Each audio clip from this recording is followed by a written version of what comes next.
আসসালামু আলাইকুম আর রহমতুল্লাহি আবরাকাতুহ। সুধী দর্শক, আমার নাজমুল ইসলাম চ্যানেলটি আপনারা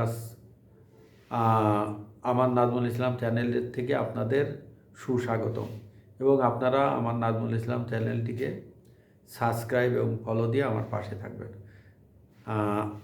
আমি আজ যে বিষয়টা আলোচনা করব সেটা হচ্ছে নির্বাচন সংস্কার। গত 17 মাস ধরে আমাদের ইউনুসেফ আমাদের সামনে একটা মূলা ঝুলাইছেন। সেই মূলাটার নাম সংস্কার মূলা। আগে আমরা ছোটোবেলা দেখেছি লাল মূলা, সাদা মূলা। সাদা মূলাটা পরে আসছে দেখি, এটা বোধহয় সম্ভবত ইন্ডিয়ার মূলা। তা প্রথম আমরা ছোটোবেলা থেকেই দেখেছি জন্মের পরে লাল মূলা, সাদা মূলা দেখিনি। সাদা মূলা যখন আসছে তখন আমরা দেখতে যাইতাম খেতে যে সাদা মূলা কেমন। আমাদের বাপ চাচারা বলতো সাদা মূলা লাগাইছি, জমিতে দেখি সাদা মূলা হয়েছে। সুধী দর্শক, আজ আমাদের ইন্টেরিম ইউনুসেফ আমাদের যে কোন মূলা খাওয়াবেন আগামীতে আল্লাহ জানেন। আমার মনে হয় দুইটাই খাওয়াবেন, সব মূলাই। সামনে যে নির্বাচন, এখন আপনি ওয়ালে কান পাতলে শুনবেন নির্বাচন সামনে হচ্ছে না, ফেব্রুয়ারিতে নির্বাচন হচ্ছে না। কারণ ফেব্রুয়ারিতে যদি নির্বাচন হয় তাহলে আজ থেকে 1 মাস আগের থেকেই দেশে গরম গরম একটা ভাব শুরু হয়ে যেত। কিন্তু দেশের মানুষ ইলেকশনের কোনো কথাই বলছে না কেউ। পুরা বাংলাদেশটা নীরব। পুরা বাংলাদেশটা ঝড় আসার আগে যেমন পরিবেশটা থাকেন নীরব, নিস্তব্ধ, বাতাস বন্ধ হয়ে যায়, ঠিক এইরকম একটা অবস্থা। কারোর মুখে কথা নেই, কারোর চাল চলনে কোনো আভাস নাই। যার যার মতন সেই চুপচাপ করে আছে, কেউ কথা বলতে চাচ্ছে না। কেউ কারোর কাছে জিজ্ঞেস করলে কোনো উত্তর পাওয়া যাচ্ছে না।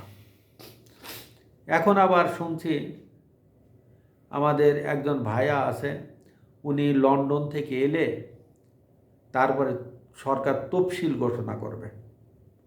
শুধু দর্শক, একটা দলের একজন লিডারের জন্য তিনি কখন বাংলাদেশে আসবেন তারপরে তফসিল ঘোষণা করা হবে।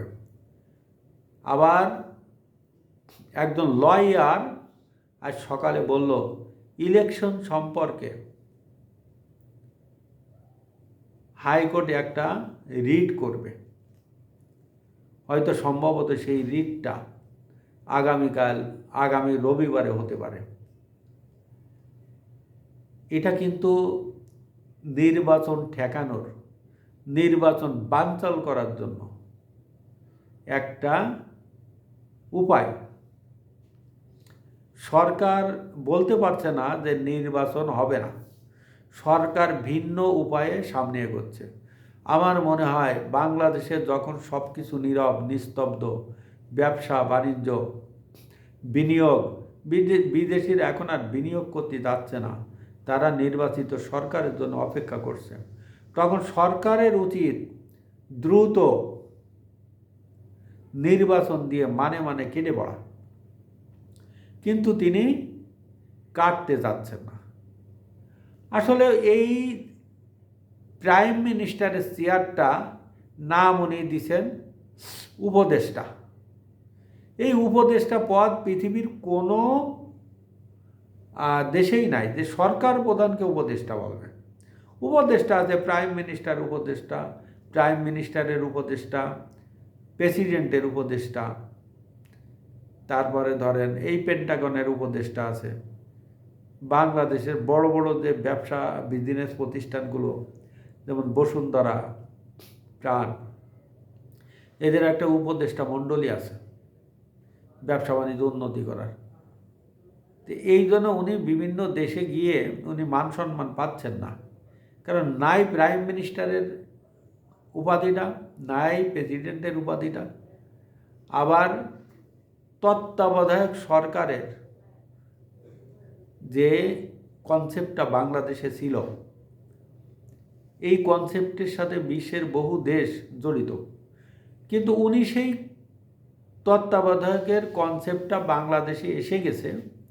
আমি এই ব্যাপারে একটা ভিডিও করেছিলাম যে তত্ত্বাবধায়ক সরকার 26-এ নয় কেন? এটা কি শুধু ইউনূস সাহেবের জন্য আইনটা করা হলো যে পরবর্তী সংসদ নির্বাচন হবে তত্ত্বাবধায়কের আন্ডারে, কিন্তু ইউনূস সাহেবের আন্ডারে কেন হবে না? শুধু দর্শক আপনারা একটু বলেন তো কেন হবে না? উনি একজন নোবেল জয়ী, নোবেল লরিয়েট বলা হয় ওনাকে। আরে লরিয়েট উপাধিটা ওনাকে কে দিছে আল্লাহই জানে, হয়তো কোনো কালক্রমে কেউ খ্যাত খামারে কেউ দিছিল। শুধু দর্শক, আমাদের এই গ্রামীণ ব্যাংক তথা ইউনূস সাহেব দুইজন কিন্তু যৌথভাবে নোবেল পুরস্কার পেয়েছিল, কিন্তু এটা একা ইউনূস সাহেব ঘাড়ে করেছেন। গ্রামীণ ব্যাংকের কথা উনি বলেন না। উনি দারিদ্র্যকে 0-3-0 পদ্ধতিতে আনতে চায়, কিন্তু বাংলাদেশে উনি আসার আগে 3-0 না 9-0 হয়ে গেছে দারিদ্র্য। শুধু দর্শক, আমি যেটা বলছিলাম নির্বাচন শুধু আমার কথা না, সমাজের অনেক মানুষের কথা। ইউনূস সাহেব যখন আসছেন তখন ওনার ইলেকশন দিয়ে মানে কেটে পড়লেই ভালো হতো। উনি যত সামনে যাবেন ততই ওনার জন্য অমঙ্গলজনক। আমি বিষয়টা চিন্তা করে পারছি না যে কেন উনি বিলম্বিত করছেন। আসলে এনজিও সেক্টরে যারা আছে, কি বলবো, সবাই লোভী। এরা কিস্তির টাকা না পাইলে মহিলাদের নাকের জিনিস পর্যন্ত খুলে নিয়ে যায়, ঘরের হাঁড়ি পাতিল নিয়ে যায়, ঘরের টিন খুলে নিয়ে যায়। তাহলে শুধু দর্শক, আমরা কাকে ক্ষমতায় বসাইছি? অনেকে এখন ভুল বুঝতে পেরে তারা চুপচাপ করে থাকে, কোনো কথা বলে না। শুধু দর্শক, আমার জন্য আপনারা দোয়া করবেন আর আমাকে সামনে এগিয়ে যাওয়ার জন্য আমার চ্যানেলটি সাবস্ক্রাইব এবং ফলো দিবেন। আসসালামু আলাইকুম ওয়া রাহমাতুল্লাহি ওয়া বারাকাতুহু।